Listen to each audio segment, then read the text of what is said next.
Candidata Margarida, eu queria colocar na discussão eleitoral aqui um outro tema caro à cidade, que é a mobilidade urbana. Uhum. Bom, nós temos aí cada vez mais ruas entupidas de carros, esburacadas, um transporte público que passou por uma licitação em 2016 que parece mais ter piorado o sistema do que melhorado. O que fazer para trabalhar com tantas intervenções sem recursos? Deixa eu te falar uma coisa. Primeiramente, você vai me dar licença de beber água. Eu tenho que tirar a máscara. Fique à vontade. Vou aproveitar para engatar uma outra pergunta para a gente não deixar esse vácuo no ar. Com relação à questão da mobilidade urbana, Margarida, a pandemia também trouxe um problema que mudou-se a forma das pessoas transitar pela cidade. Alguns deixaram, o home office está virando uma realidade, já havia uma defasagem no número de usuários do transporte coletivo urbano por conta de novas ferramentas, transporte individual por aplicativo, enfim. A alegação das empresas é de que o sistema não se sustenta mais apenas com o valor da tarifa. O que a gente paga para andar não paga os gastos para você manter essas linhas de ônibus, para atender todos os bairros, essa tarifa unificada, que de uma certa forma é uma justiça social. Enfim, você acha que tem como o município aportar recursos de alguma forma? Enfim, como equacionar essa bomba que parece prestes a explodir? Ela já estourou. Ela já explodiu. Tá certo? As empresas estão aí quebradas. Então, o que está claro é que aquele planejamento deu completamente ruim. Tá certo? Por quê? Os usuários estão insatisfeitos. Para eles, a tarifa está cara. A passagem está cara. Aí eles não andam de ônibus. Preferem andar de Uber. Junta 3 pessoas, pega um Uber e vem. Uma das coisas características, se você olha o transporte público de Juiz de Fora, é a queda anual do número de usuários. Então, os usuários não gostam do sistema. E as empresas estão quebradas. Então, deu errado. Vai ter que replanejar. E aí, eu vou começar da fala do Ricardo. Ricardo começou, as ruas estão esburacadas. Não só as ruas. Já viu as calçadas? As calçadas estão impassáveis. E na pandemia, a recomendação mundial para a mobilidade urbana é o que se chama de mobilidade ativa. É a mobilidade do pedestre, é a mobilidade do ciclista, para não aglomerar. Né? Você em Juiz de Fora, você sabe que você só tem uma ciclovia, qual é? Em torno do Rio Paraibuna? Nada. A do campus, é que eu fiz. É a única que tem. Tá certo? Então, eu quero dizer a vocês o seguinte, nós temos que ter ciclovia. Claro que a cidade é morro, né? Alto. Então aí também fica difícil andar de bicicleta. Mas onde é plano, por exemplo, ali na beirada do Paraibuna, na Avenida Brasil, você tem que ter ali uma faixa para ciclismo. Até me corrigindo que eu falei, porque ali é muito utilizado para essa prática, mas você acha que tem que ter uma adequação melhor para esse fim? Claro, tem que adequar. Tem que fazer ciclovia, tem que adequar as calçadas. Hoje em Juiz de Fora, eu sou uma pessoa do centro da cidade. Você anda assim um bocadinho, você anda um pouquinho, pisa um pouquinho no asfalto, volta, porque as calçadas elas estão impassáveis, sobrecarregadas. Você falou que a rua está cheia de buraco? E as calçadas, tem lugar que não tem nem calçada. Então, mobilidade, nós vamos ter que recompor por completo. Agora, o que o Renato falou. Esse modelo é um modelo também que não funciona no Renato. Por quê? Você repassa todo o custo do transporte público para o usuário. Que é a população mais pobre. Exatamente. O que você tinha, inclusive, que ter, como tem no mundo inteiro?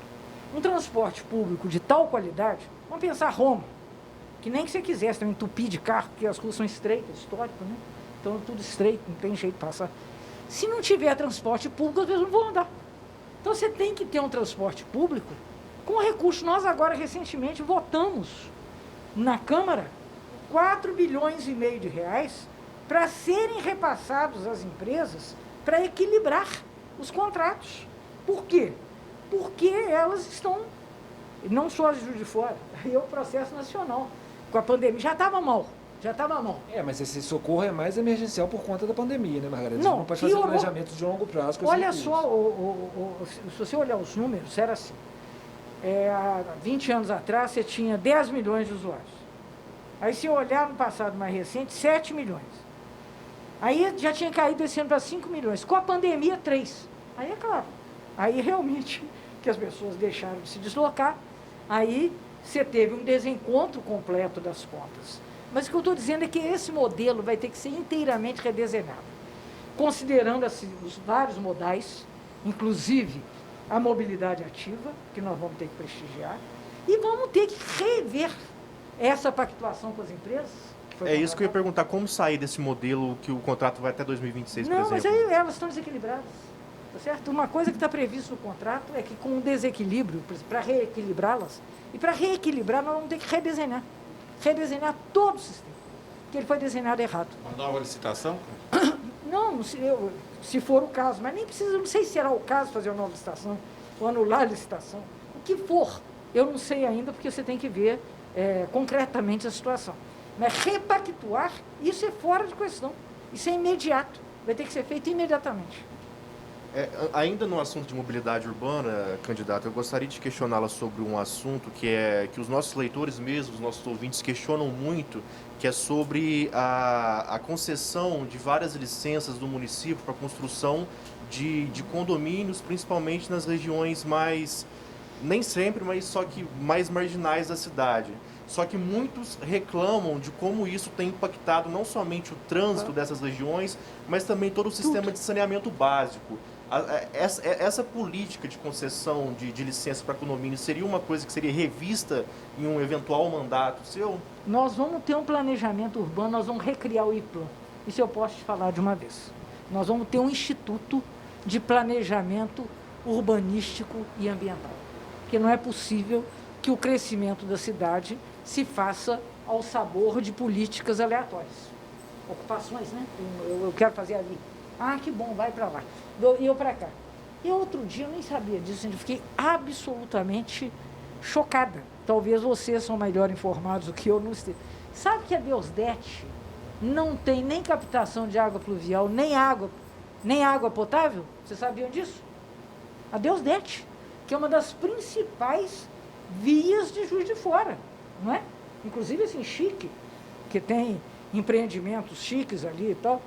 Agora estão fazendo, com um novo empreendimento, uma coleta para ser o hospital da Unimed não chega, não tem coleta de água pluvial lá.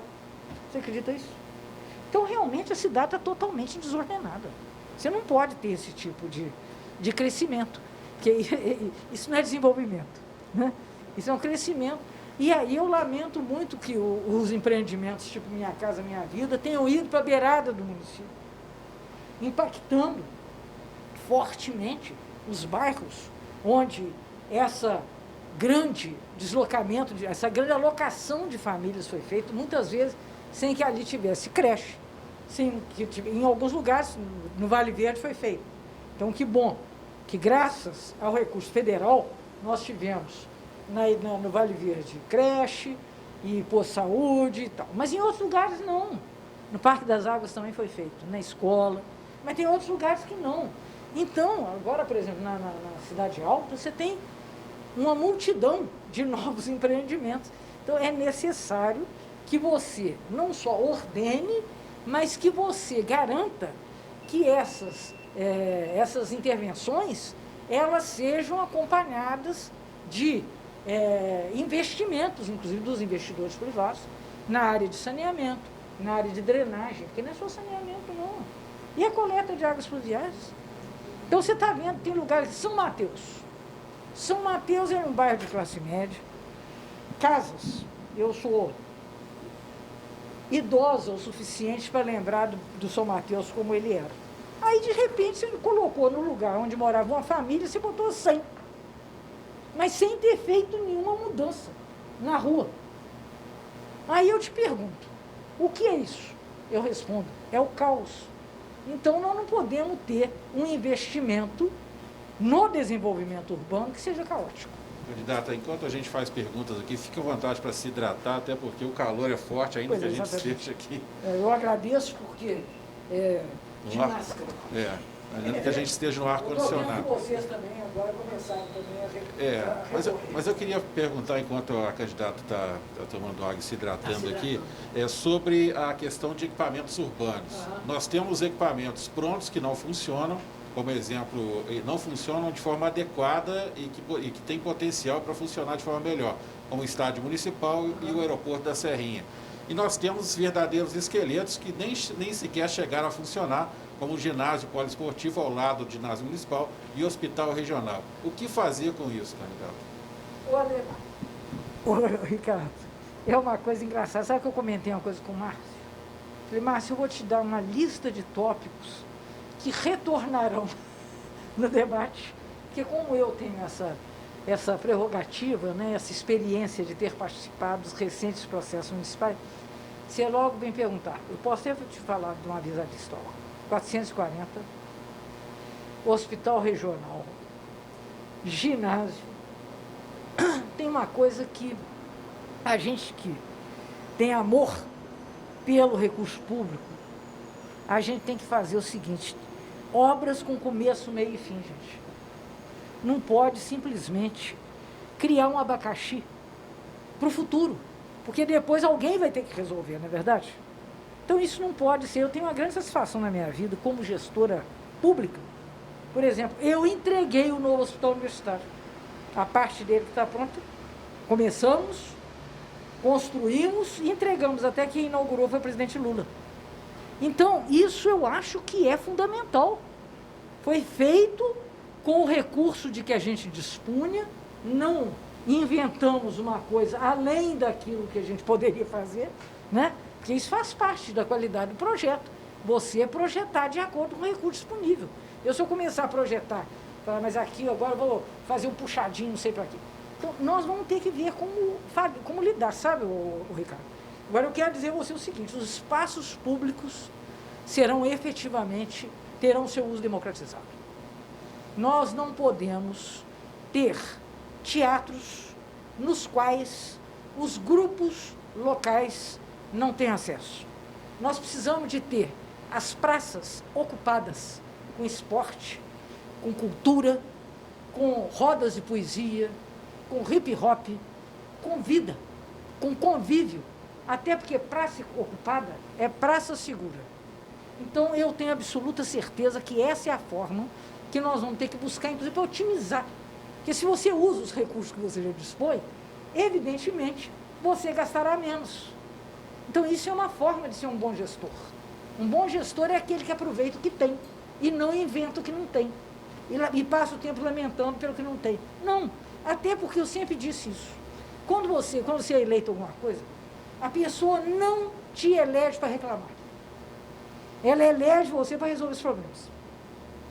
Tá Margarida, você acabou de citar, praça ocupada é praça segura. E eu acho que um tema que deve ser premente nesse processo eleitoral é a questão da segurança pública. Sim, claro. A gente tem, por exemplo, 2 delegadas colocadas na disputa, o que, de certa forma, já mostra um anseio da sociedade com relação a esse aspecto. Isso. O presidente Jair Bolsonaro foi eleito em 2018 com um discurso muito, talvez até punitivista em termos de segurança pública. Enfim, esse discurso está em voga. Qual proposta a sua candidatura traz nesse sentido para tentar melhorar a sensação de segurança urbana da cidade? Nós vamos trabalhar com o conceito de segurança cidadã. Nós vamos integrar muito bem a Polícia Militar, a Guarda Municipal, inclusive com a Polícia Federal. Para que a gente... Aqui é uma cidade... nós estamos na beirada, né? Nós estamos aqui pertinho do Rio de Janeiro, então nós precisamos de ter um sistema de inteligência. Eu quero dizer a vocês que eu sou a deputada que mais contribuí com verbas para a Polícia Militar e para o Corpo de Bombeiros. Porque eu acredito que esses equipamentos precisam ser, precisam ter recurso, precisam de ser capacitados. E nós precisamos, além disso, de termos programas de prevenção. Nós precisamos de ter alternativa. Eu, como professora, tantas vezes em contato com outras professoras, me perguntavam assim, mas como é que a gente disputa o menino com o crime? E eu sempre dizia, elas também sabem, você disputa o menino com o crime na medida em que você oferece a ele perspectiva. Se ele tiver, o fato não é assim, não, porque usa droga. A classe média também usa droga. Mas e daí? Ela usa droga, mas não vai fazer da sua vida uma droga, tá certo? Porque ela vai fazer da sua vida uma busca de realização social, pessoal, econômica, tudo isso. Essa mesma alternativa, os meninos e as meninas dos bairros, das classes populares também tem que ter.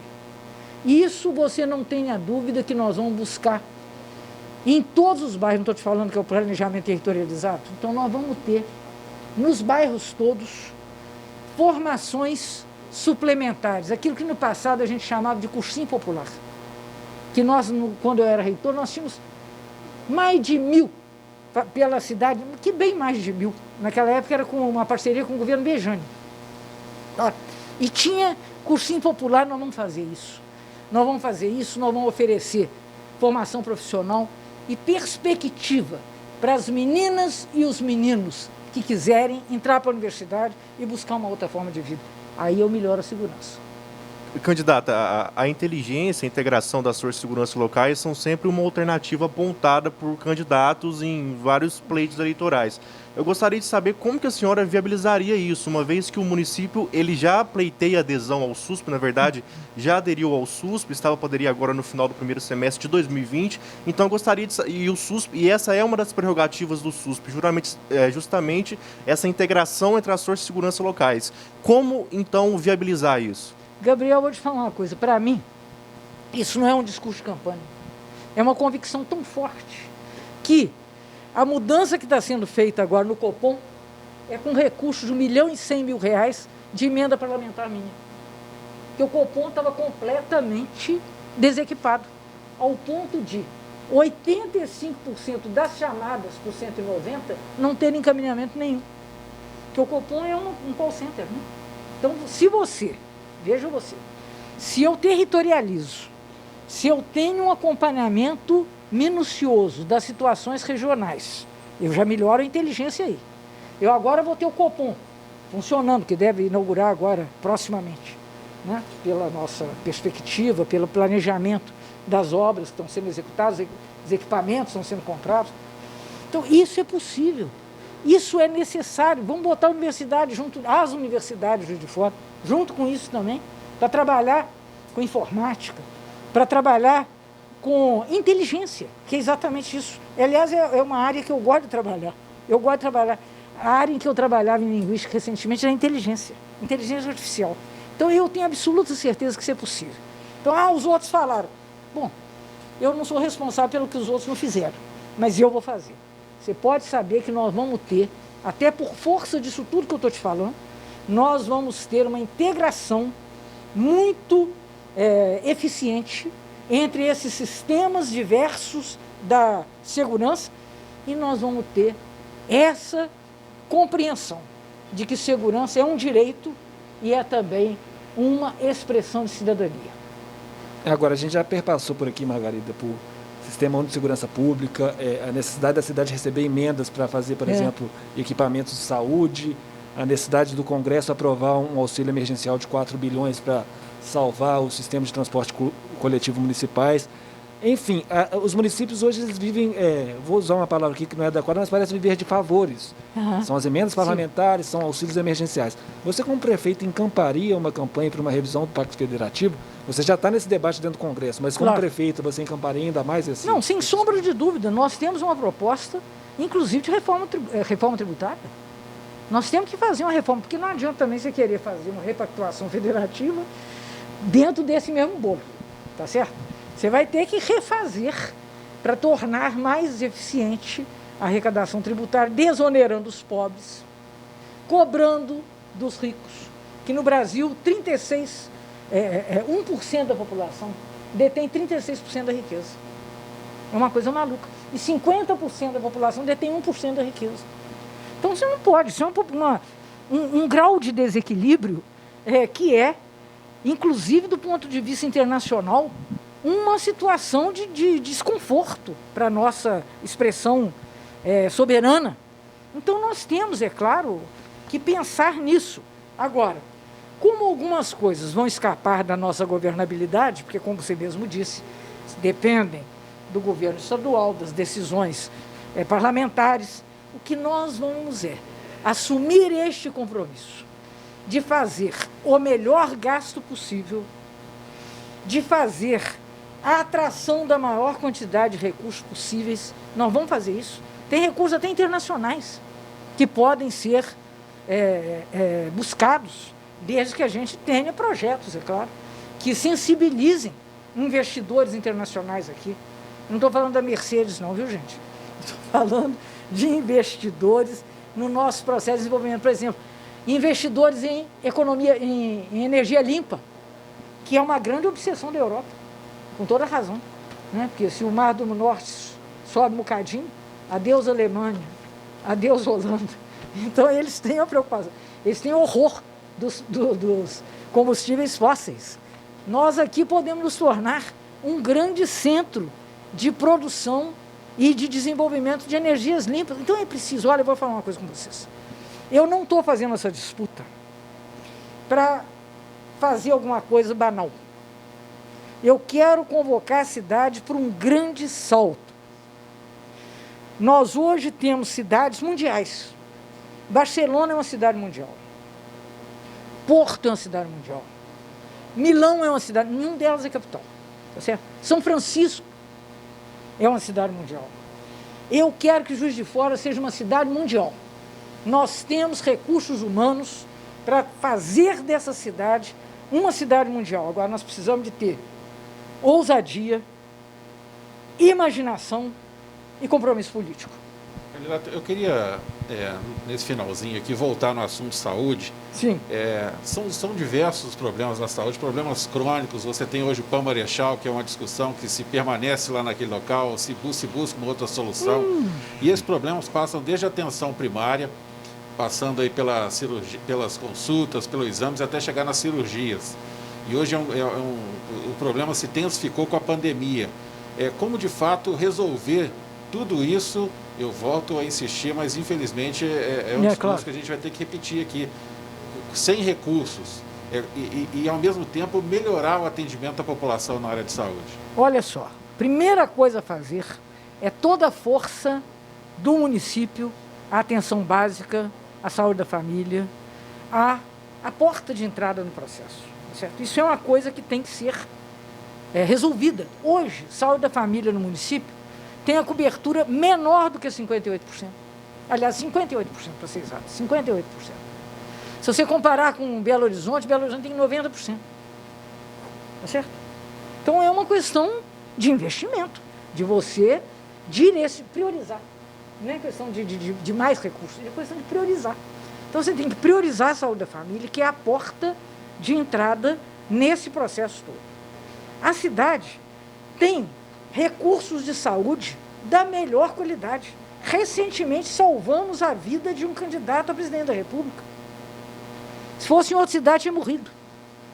Salvou-se porque era em Juiz de Fora, que tem um grande potencial de atendimento à saúde. Então, o que nós precisamos de fazer? Você tem hospitais filantrópicos, você tem hospitais públicos, como a universidade, como o hospital universitário. Você tem o João Pinido, que nós precisamos abrir a porta dele para ele se tornar a grande UPA da região Nordeste. E nós precisamos melhorar a comunicação da atenção primária com a atenção secundária. Isso é uma questão de gestão, nesse ponto. Claro que nós precisamos de mais recursos, não estou discutindo isso, tanto assim que eu mesmo trago mais recursos para cá, né? Mas, independentemente disso, você tem que redesenhar essa engenharia, usar no seu limite a rede conveniada e fazer uma gestão de vagas que não torne o acesso a uma vaga hospitalar uma espécie de competição contra a morte. Se você soubesse a quantidade de gente que me procura para ver se eu consigo internar em algum lugar, isso é uma coisa deprimente, que as pessoas têm que buscar um agente político para ter acesso ao que é um direito seu no momento de aflição. Então isso nós vamos resolver, viu, Ricardo? Porque isso aí é um compromisso meu de humanidade, não é só de amor a Juiz de Fora, é de humanidade. Margarida, quando você citou Barcelona, me deu um insight aqui que eu rememorei que Barcelona era um modelo muito usado como referência durante os 2 últimos governos do ex-prefeito Tarcísio Delgado. E fazendo uma breve análise do nosso papo aqui, eu vi que você citou a sua passagem pelo primeiro governo do Tarcísio na década de 80 como secretária de planejamento, de administração e depois de governo. De administração. E de governo. Depois citou também a possibilidade de recriação do IPLAN, que era uma das marcas do governo do ex-prefeito Tarcísio Delgado, enfim. Esse governo do Tarcísio é, de certa forma, alguma referência, e você gostaria de ter ele no entorno da sua candidatura? Hoje ele está no PSB, que é o partido do Wilson, mas em 2012, cabe lembrar que ele rachou com o MDB, defendendo o apoio à sua candidatura e contra a candidatura do ex-prefeito Bruno Siqueira. Tarcísio é um dos grandes personagens da história de Juiz de Fora. Um deputado com um desempenho admirável na época da luta contra a ditadura militar. Fazia parte do PMDB autêntico, conseguiu em torno de si agregar quadros que depois a vida mostrou que eram quadros muito qualificados, que todos eles acabaram tendo uma expressão pública importante, né? E foi muito inovador naquele momento no seu governo. Então, não é questão de repetir, porque não dá para repetir, porque a cidade era outra, a população muito menor, a complexidade da vida era muito difícil, mas algumas coisas são comuns. Naquela época também, nós estávamos na década de 80, que os economistas muitas vezes chamavam de década perdida, porque não tinha recurso nenhum. E assim mesmo foi possível fazer àquela altura, com liderança, com competência técnica nas posições do secretariado, né? Ele achou as melhores pessoas que ele podia. Nós vamos ter também no nosso secretariado, paritariamente, as melhores pessoas de Juiz de Fora. Então, nós vamos... E muita participação, tá certo? Porque para resolver os problemas das pessoas, você tem que ouvi-las. Não tem outro jeito. Quem sabe é quem usa. Então, você querer, de dentro do seu gabinete, definir qual que é o trajeto do ônibus, qual que é a hora que deve funcionar o posto de saúde, você vai errar. Mesmo que você esteja muito bem intencionado. É preciso ouvir as pessoas para a gente governar e fazer o que elas esperam de nós. Candidata Margarida, eu queria aproveitar esses 2 minutos finais que a gente tem para que você faça, por favor, um recado final aí para os seus eleitores, para a população de Juiz de Fora e, claro, em especial ao ouvinte CBN que está nos acompanhando. Em primeiro lugar, eu quero agradecer imensamente a vocês pelas excelentes perguntas que fizeram, enfim, eram perguntas assim, tão necessárias que eu mesmo até fui antecipar algumas delas, porque é realmente o que eu imagino que as pessoas também queiram saber. Então, quero agradecer muito a vocês, quero agradecer ao Paulo César, a todo o Sistema Solar por nos acolher aqui, e mandar um grande abraço a cada um que está nos esperando, e dizer que nós estamos querendo o seu apoio. Nós queremos o seu apoio porque nós acreditamos que nós podemos escrever uma nova história. E para isso nós precisamos do voto do povo. Numa democracia, o povo é o soberano. Então o povo é que deve definir qual é a cidade necessária nesse momento. E eu, particularmente, quero dizer que eu estou oferecendo o meu conhecimento, o meu empenho, as minhas relações, tudo o que eu tenho de melhor para que a gente consiga entregar a Juiz de Fora o governo que ela merece. Muito obrigado, candidata Margarida Solomão, da coligação PT-PV, que abre a série de entrevistas aqui dos candidatos, os 11 candidatos a prefeito de Juiz de Fora, todos eles serão ouvidos da mesma forma, de maneira extremamente democrática, também dentro desse projeto nosso do Grupo Solar de Comunicação, Eleições 2020, Voto e Cidadania. Agradecer ao companheiro Gabriel Borges, aqui do Grupo Solar de Comunicação, também jornalista. Obrigado, Gabriel. Obrigado, Ricardo. Boa tarde ao ouvinte da Rádio CBN. Obrigado à candidata também pela presença e também boa tarde a quem for nos acompanhar pelas redes sociais, né, Ricardo? O jornalista Renato Salles, também companheiro do Grupo Solar de Comunicação. Obrigado, Renato. Sou eu quem agradeço a oportunidade de discutir a cidade, agradeço a presença da deputada Margarida Solomão, Gabriel, Ricardo. Uma boa tarde. Muito obrigado mais uma vez a candidata e em especial a você, ouvinte da CBN, que nos acompanhou até esse momento. E lembrando que essa entrevista que transmitimos aqui em áudio pelo 91.3 FM será exibida em vídeo pelas redes sociais do Grupo Solar de Comunicação. Ainda hoje estará disponível em vídeo essa entrevista com a candidata Margarida Solomão. Muito obrigado pela atenção e pelo carinho. Até a próxima.